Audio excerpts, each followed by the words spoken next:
कोई भी सौगात मत दीजिए मुसलमानों को। सौगात ये होगी कि आप जो अधिकार मिला है संविधान में, वो अधिकार मुसलमानों को मिल जाना चाहिए। मस्जिदें वक्फ हैं, मदरसे वक्फ हैं, कब्रिस्तान वक्फ हैं, ईदगाहें वक्फ हैं, दरगाहें वक्फ। को पढ़ा और उनको लगता है कि ये वक्त के बेहतरी के लिए है, डिस्प्यूट खत्म होगा। केरल के सैकड़ों साल पुरानी चर्च को कह दिया वक्फ है, सूरत के म्युनिसिपल कॉरपोरेशन को कह दिया ये वक्फ की प्रॉपर्टी है। 123 दिल्ली की प्रॉपर्टी जो ब्रिटिशर्स ने किसानों से कंपनसेशन ले गया था वक्फ है। और वो है वक्फ का मसला।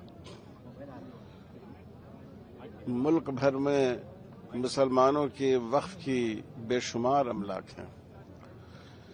मस्जिदें वक्फ हैं, मदरसे वक्फ हैं, कब्रिस्तान वक्फ हैं, ईदगाहें वक्फ हैं, दरगाहें वक्फ हैं, इमाम बारे वक्फ हैं, बहुत से यतीम खाने हैं जो वक्फ हैं, मुसाफिर खाने वक्फ हैं, ये सब वक्फ में शामिल हैं। वक्फ को नुकसान पहुंचने का मतलब ये है कि इन सब चीज़ों को नुकसान पहुंचेगा। इस वक्त जो वक्फ तरमीमी बिल 2024 लाया गया है, यह वक्फ की हिफाजत के लिए नहीं है, बल्कि वक्फ को तबाह और बर्बाद करने के लिए। और ये इम्तियाज पर मबनी कानून है।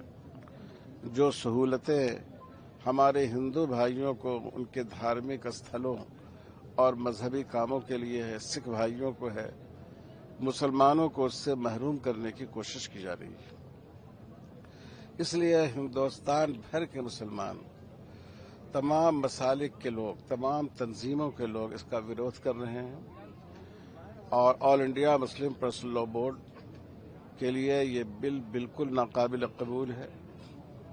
हमने इसके लिए कोशिशें की हैं, ईमेल के जरिए अपनी राय का इजहार किया है, जेपीसी में जाकर अपना मशवरा पेश किया है।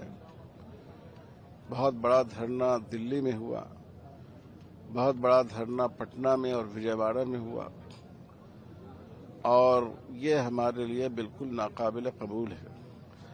हम लोगों ने नीतीश कुमार जी और चंद्रबाबू नायडू जी से खासकर अपील की है कि आपको एक सेकुलर चेहरा समझा जाता है और आपको मुसलमान भी बड़ी तादाद में वोट देते हैं। आपकी जिम्मेदारी है कि मुसलमानों के साथ होने वाली इस नाइंसाफी का साथ नहीं दें। अगर आपने ऐसा किया तो आपका चेहरा दागदार हो जाएगा और इंसाफ और सेकुलरिज्म पर स्याही लग जाएगी। ये बात हमने विजयवाड़ा में भी कही, ये बात बोर्ड ने पटना में भी कही, आज भी कह रहे हैं। और आप लोगों के वास्ते से हम तेलंगाना के हमारे मुअज़्ज़ज़ चीफ मिनिस्टर साहब से भी दरख्वास्त कर रहे हैं कि जैसे तमिलनाडु में, कर्नाटक में और कई रियासतों में इस वक्फ बिल के खिलाफ असम्बली से तजवीज़ मंजूर हुई है, हम चाहते हैं कि तेलंगाना असम्बली से भी ये गवर्नमेंट इसके खिलाफ गिफ्ट की बांटने की हम मोदी जी से रिक्वेस्ट करेंगे कि आप कोई भी सौगात मत दीजिए मुसलमानों को। सौगात ये होगी कि आप जो अधिकार मिला है संविधान में, वो अधिकार मुसलमानों को मिल जाना चाहिए। मुसलमानों के मस्जिद पर बम मारा जाए, मुसलमानों के मस्जिद में मंत्री ये कहे मैं घुस के मस्जिद को मारूंगा, कुरान शरीफ जला दिया जाए। आप एक कानून बना दीजिए कि ऐसी चीजों के खिलाफ बहुत सख्त कानून बनेगा। ये हमारे लिए बहुत बड़ी सौगात होगी। हमें नौकरी नहीं मिलेगी चलेगा, लेकिन हमारे धर्म के अंदर इस तरह से बदतमीजी करके हम जो हमारे साथ सलूक किया जा रहा है उस पर रोक लगा दी जाए, कानून बना दिया जाए, तो हमारे लिए बहुत बड़ी सौगात है।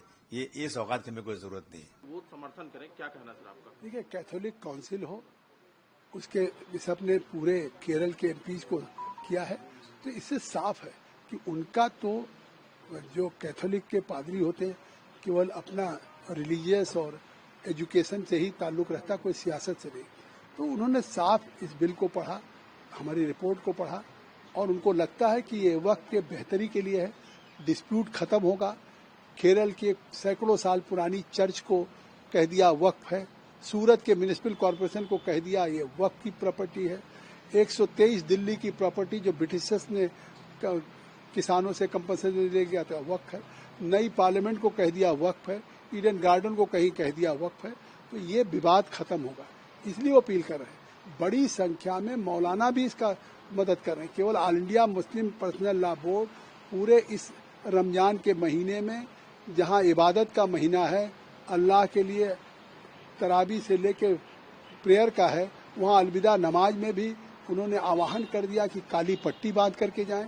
आज ईद के दिन भी पूरे देश में उन्होंने आह्वान कर दिया कि काली पट्टी बांधें। आखिर क्यों? कानून तो अभी सदन में आया नहीं, अमेंडेड कानून आ जाए तब गुमराह करें कि हमारी मस्जिद ले ली जाएगी। जब संसदीय कार्य मंत्री किरण रिजिजू जी ने कह दिया कि हम कोई मस्जिद नहीं लेंगे, कब्रिस्तान नहीं लेंगे, सरकार क्यों लेगी? फिर भी वो इस तरह का वो हो ओवैसी कि साहब हमारे मस्जिदों पे हमला है, हमारे ऊपर गोली है, हमारे ईमान पे गोली चलाई जा रही, तो ये मुझे लगता है बदअमनी फैलाना चाहते हैं। इतना बड़ा एक महीने का त्योहार जहाँ एक चुनौती है प्रशासन को, मैं तो ईद को बधाई देते हुए शुक्रिया अदा करूंगा, धन्यवाद दूंगा कि देश का अल्पसंख्यक पीसफुली अपने इस ईद के त्योहार को मनाया है। प्रभातखबर.com, विश्वास वही, रफ्तार नहीं।